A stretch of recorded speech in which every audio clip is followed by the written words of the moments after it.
Түлкі мен қырғауыл ертегісі.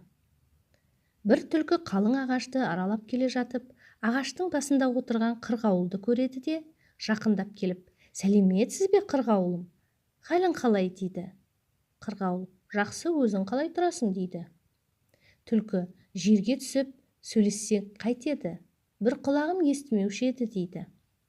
Қырғауыл: «Жерге түсуге қорқамын, жерде әртүрлі аңдар бар, бізді жеп қоюы мүмкін» дейді. Түлкі: «Әй достым, қазір заман бұрынғы заман емес. Жаңа ғана келдім, бұйрық шығыпты, біреуге біреу зорлық қылмасқа, қой мен қасқыр бірге жүрсін, түлкі мен тауық бірге жүрсін деген» дейді. Қырғауыл: «Жақсы хабарыңыз бар екен, рахмет достым. Мына жақтан бір иттер келе жатыр, оларға да хабарыңызды айтыңыз, естісін» дейді.